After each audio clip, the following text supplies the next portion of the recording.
समय पहले की बात है। उत्तर भारत के पहाड़ी अंचलों में बसा एक सुंदर और रहस्यमय गांव था चांदपुर। इस गांव की अनोखी बात यह थी कि यहाँ हर शाम के वक्त बांसुरी की धुन जंगलों से आती थी, जो सीधे दिल में उतर जाती। पर किसी को नहीं पता था कि ये बांसुरी कौन बजाता।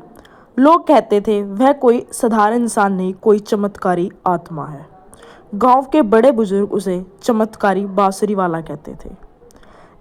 एक अनदेखा इंसान जिसकी बांसुरी से दुख मिट जाते, बीमारियां दूर हो जाती और पशु पक्षी शांत हो जाते। चांदपुर के एक छोर पर अनाथ बालक रहता था, नीलकंठ।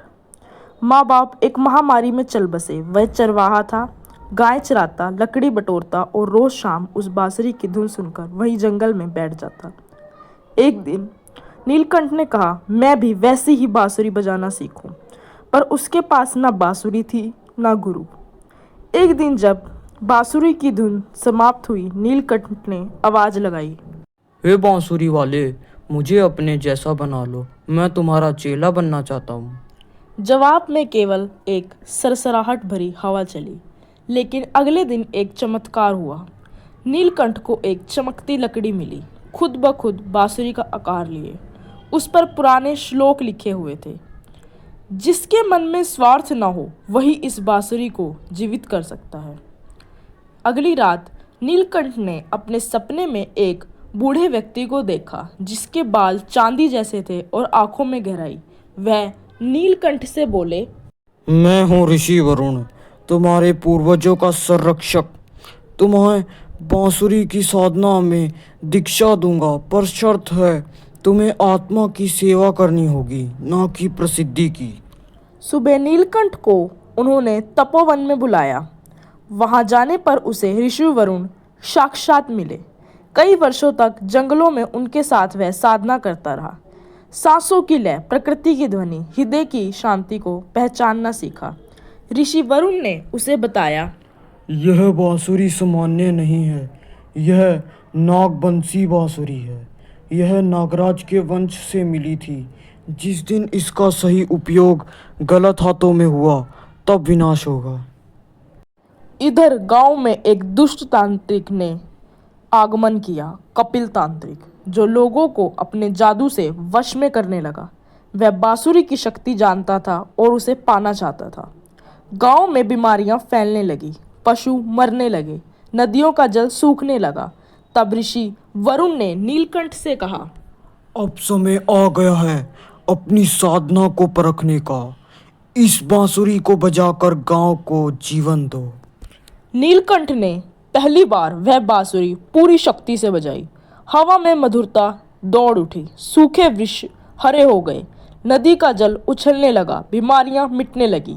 गांव वालों ने पहली बार उसे देखा, चमत्कारी बांसुरी वाला। जब कपिल तांत्रिक को यह पता चला, वह क्रोधित से लाल हो गया। उसने एक मृग माया रची और नीलकंठ को भ्रमित करने की कोशिश की। वह नीलकंठ के सामने उसकी मरी हुई माँ का रूप लेकर प्रकट हुआ और कहा, बेटा, यह बांसुरी छोड़ दो, यह तुम्हारी मृत्यु का कारण बनेगी। पर नीलकंठ ने बांसुरी ना छोड़ी और श्लोक दोहराया, जो सत्य से डरे वह साधक नहीं। तांत्रिक ने उसे श्राप दिया, आज से तू हर पूर्णिमा को तू नाग रूप में बदल जाएगा। तेरे अंदर की विष ही तुझे मार देगा। ऋषि वरुण ने यह सुना और वह बोले, यदि तू इस शाप को बांसुरी से जीत पाया तो तू अमर हो जाएगा, लोक कल्याण के लिए। शाप से पीड़ित नीलकंठ अब हर पूर्णिमा को नाग बन जाता। एक दिन सपने में उसे नागलोक की रानी नागकन्या विरजिनी मिली।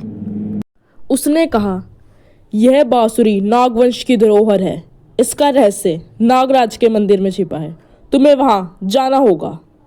नीलकंठ गुप्त सुरंगों से नागलोक पहुंचा। वहां अद्भुत दृश्य थे, सोने के फन वाले नाग, नीले प्रकाश से जगमगाती ताल और नागकन्या जो बांसुरी को पहचानती थी। उसने बताया कि नागराज ने एक भविष्यवाणी की थी, एक मानव जो बांसुरी से संसार को जीवन देगा, वही नागलोक और पृथ्वी का संतुलन बनाए रखेगा। अब कपिल तांत्रिक ने सारे तांत्रिकों को बुलाकर नीलकंठ पर हमला कर दिया। बांसुरी छिन गई। नीलकंठ घायल होकर नागलोक पहुंचा।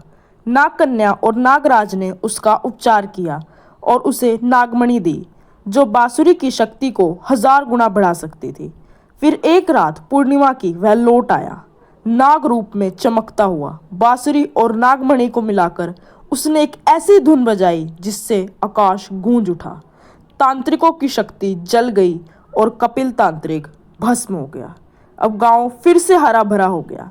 नीलकंठ ने बांसुरी को मंदिर में स्थापित किया और खुद साधु बन गया। कहते हैं आज भी जो सच्चे मन से जंगल में प्रार्थना करता है तो दूर से बांसुरी की धुन आती है।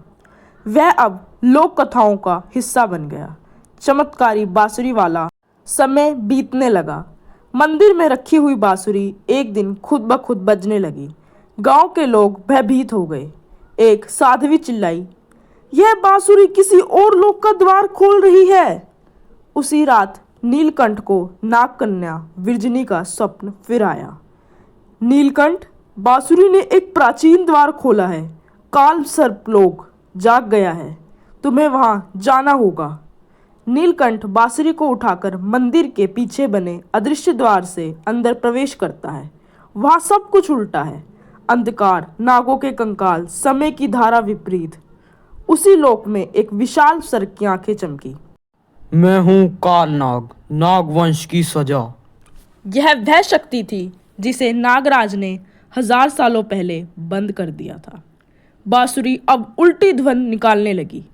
नीलकंठ ने अपनी साधना को पलटते हुए बांसुरी से शुद्ध स्वर पैदा किए, जिससे कालनाग की शक्ति कमजोर होने लगी।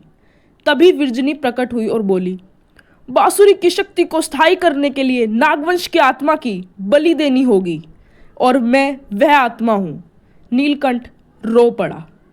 विरजनी ने बांसुरी को स्पर्श किया और उसकी आत्मा उसमें समा गई। बांसुरी अब एक प्राण बंसी बन गई थी, जिससे सुर कभी ना मरे। काल सर्पलोक फिर से बंद हो गया। नीलकंठ वापस गांव नहीं लौटा। वह हिमालय की ओर चला गया, जहां अब भी कभी कभी पहाड़ों में बांसुरी की धुन सुनाई देती है। कहते हैं कि अब वह ऋषि नीलध्वज कहलाता है, बांसुरी का रक्षक। 500 वर्षों के बाद अब वहां एक नया गांव देवपुर बस चुका था। वहां एक बालक ने जन्म लिया, जिसका नाम रखा गया अनिरुद्ध। जन्म लेते ही उसके हाथ में एक ध्वनि रेखा उभरी, बांसुरी के आकार की। अनिरुद्ध बचपन से ही संगीत से जुड़ा हुआ था। वह बिना किसी साज के हवा में धुन निकाल लेता। उसकी माँ कहती, इस बच्चे के सुर में तो देवता बसते हैं। नागलोक में हजारों सालों बाद नागमणि अचानक फिर से चमकने लगी। नागराज बोले, नीलकंठ का पूर्ण जन्म ले चुका है, अब काल का चक्र टूटेगा। काल सर्प का पुत्र विकराल, जो अंधकार में जन्मा था, अब देवपुर की ओर बढ़ने लगा। वह चाहता था नागमणि और चमत्कारी बांसुरी, ताकि तीनों लोगों को वह रौंद सके। एक रात अनिरुद्ध को एक बांसुरी में वही प्राण बंसी, जिसमें नागकन्या विरजनी की आत्मा थी। बांसुरी ने कहा, अनिरुद्ध, तुझे स्मरण करना होगा अपना पूर्ण जन्म। तू ही नीलकंठ है। बांसुरी की धुन से अनिरुद्ध की स्मृति लौटने लगी।